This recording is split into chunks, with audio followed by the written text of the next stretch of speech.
اسی طرح حدیث پاک میں آتا ہے حضرت عبدالرحمن بن ابی لیلہ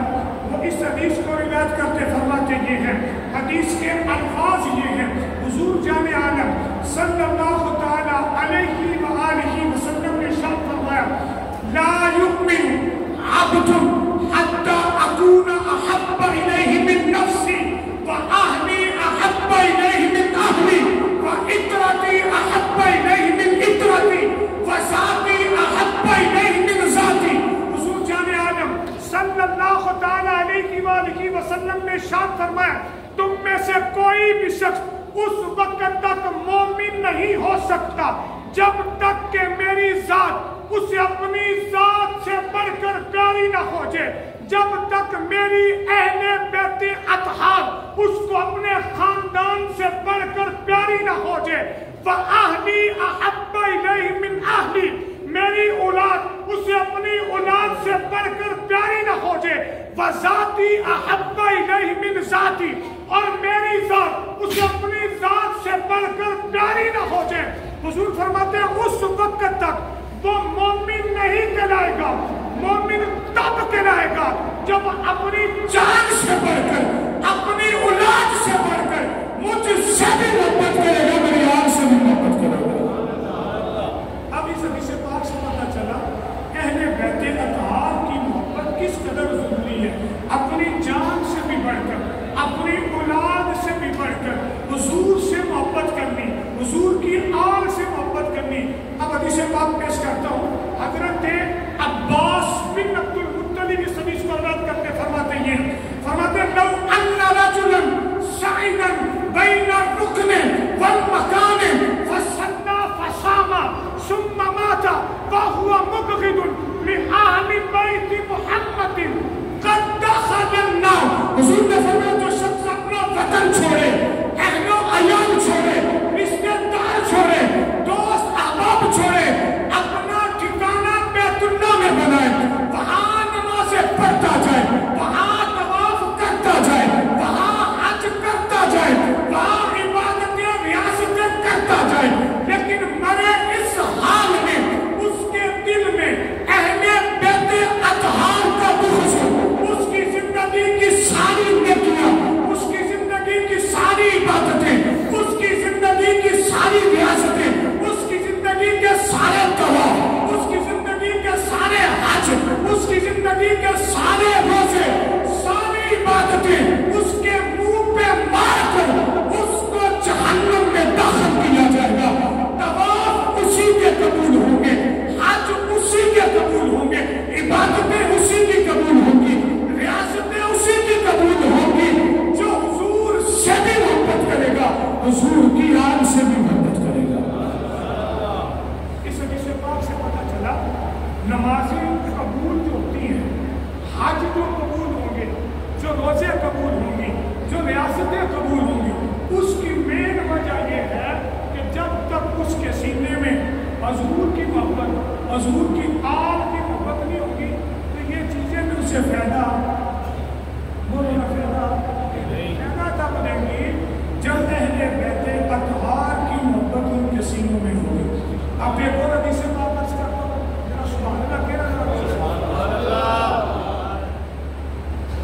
حضرت عباس رضی اللہ تعالیٰ عنہ سے اس کو بیان کرتے ہیں،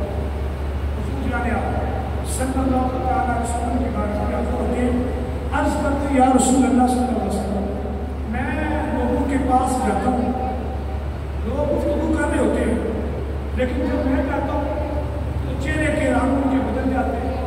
باتیں اور شروع کر دیتے ہیں، مجھے دیکھ کر ان کی کیفیت غائب ہو جاتی ہے۔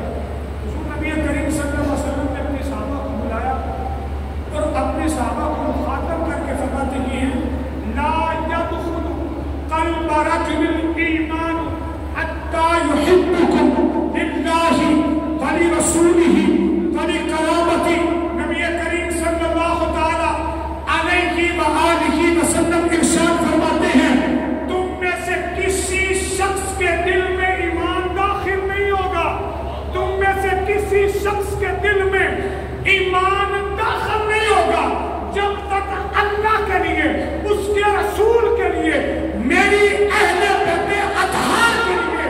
اے باز تم سے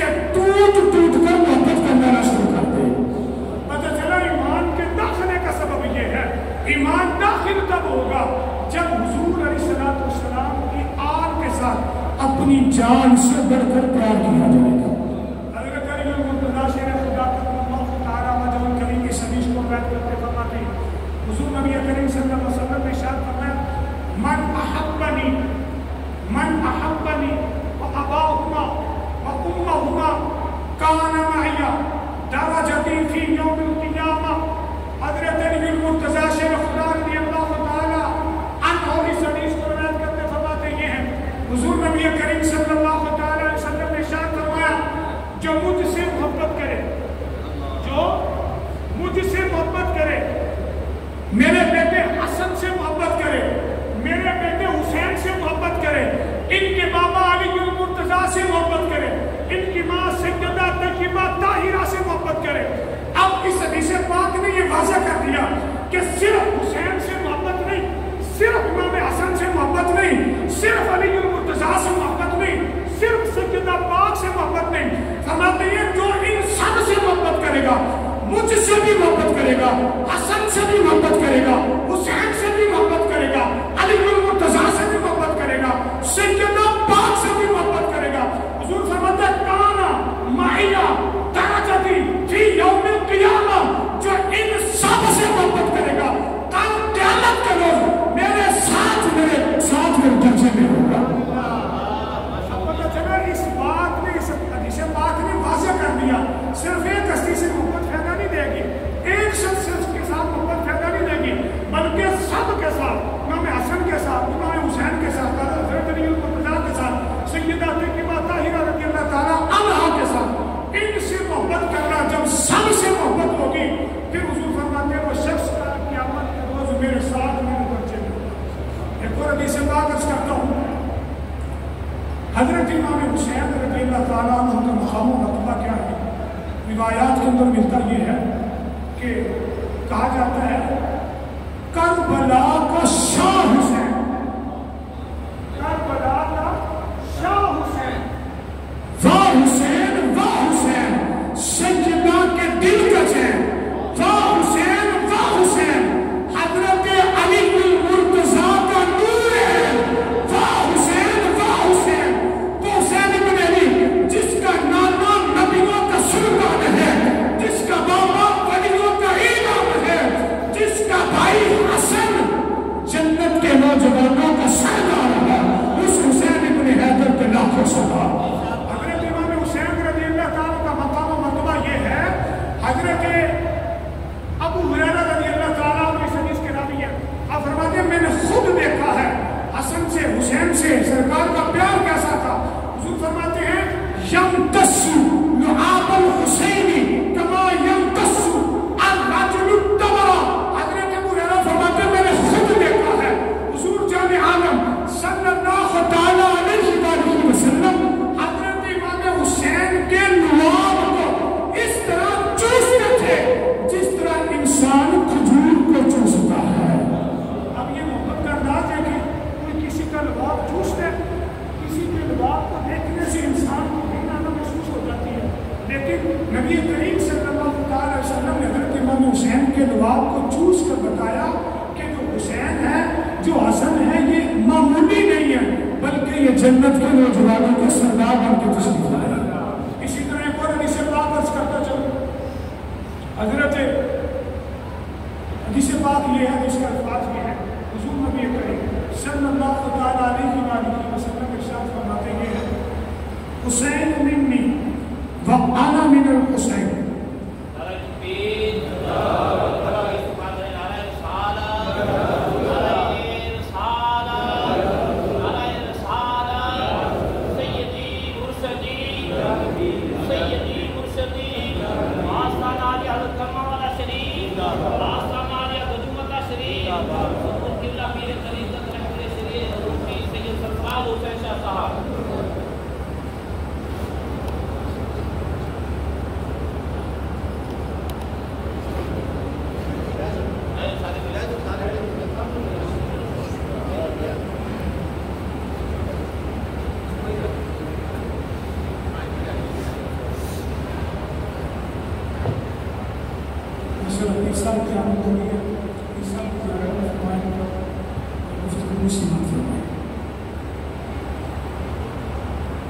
حضرت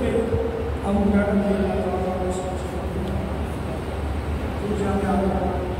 صلی اللہ علیہ وسلم نے فرمایا حسین منی وانا من الحسین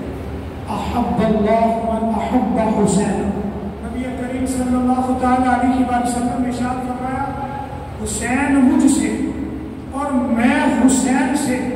اللہ کی بارگاہ میں عرض کی گئی مولا جو بھی شخص میرے حسین سے محبت کرتے ہیں ان سے بھی تو محبت فرما. اب پتہ چلا کہ جو بھی شخص کسی خطے میں کسی کی سرزمین پر میرے امام سے محبت کرتے ہیں نبی کریم صلی اللہ علیہ وسلم کی جسے پاک ہے اللہ کی ذات بھی سے محبت فرماتی ہے. حضرت علامہ عبدالرحمن جامی نقل فرماتے یہ ہیں کہ ایک دفعہ ایسا ہوا کہ حضور نبی کریم صلی اللہ علیہ وسلم کی دائیں آن میں حضرت امام حسین جب کا گھر اور بائیں آن پر حضرت ابراہیم سرکار کے لخت ذکر ہے. حضرت جبریل علیہ السلام حاضر ہوتے عرض کرتے ہیں یا رسول اللہ صلی اللہ علیہ وسلم اللہ کا حکم یہ ہے کہ ان دونوں میں سے ایک آپ کے پاس رہے اور ایک کو اللہ کی بارگاہ میں جانا ہے. نبی کریم علیہ السلام فرماتے ہیں اگر میرا بیٹا ابراہیم جاتا ہے تو اس کا دکھ زیادہ مجھے ہوگا. اگر امام حسین جاتے ہیں اس کی تکلیف میری بیٹی کو ہوگی. جب میری بیٹی کو ہوگی تو پھر مجھے بھی ہوگی. تو پھر حضرت جبریل علیہ السلام سے سرکار نے فرمایا کہ ابراہیم کو لے جاؤ. تو پھر 3 دن بعد حضرت ابراہیم کا انتقال ہو گیا. تو حضرت عبدالرحمن جامی فرماتے ہیں کہ حضرت ابو ہریرہ فرماتے ہیں پھر جب بھی سرکار کی بارگاہ میں حضرت امام حسین تشریف لے کر آتے تو سرکار فرماتے ہیں فدیتہ بابنی ابراہیم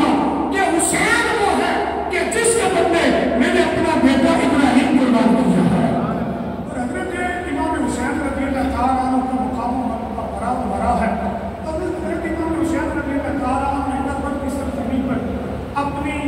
جان اللہ کی رضا کی خاطر قربان کر کے امت کو یہ درس دیا کہ ہم نے تو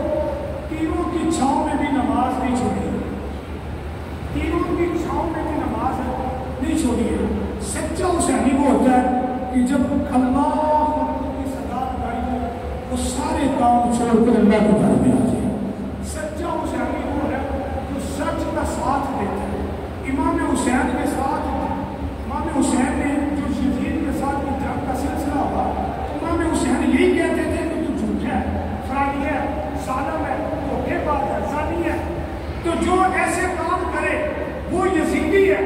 اور جو حق کا ساتھ دے وہ حسینی ہے. تو لہٰذا ہمیں اپنے گریبان میں جان کر دیکھنا چاہیے ہم کیسے لوگوں کے پاس بیٹھتے ہیں, کیسے لوگوں کے پاس ہمارا اٹھنا بیٹھنا ہے, ہمارے معاملات کیسے ہیں. اگر سچوں کے ساتھ ہیں تو سمجھ لو پھر ہم حسینی ہیں. تو اگر ہمارے اس طرح کے معاملات دوسرے لوگوں کے ساتھ ہیں تو ہمیں چاہیے کہ اپنی فکر کریں, اپنے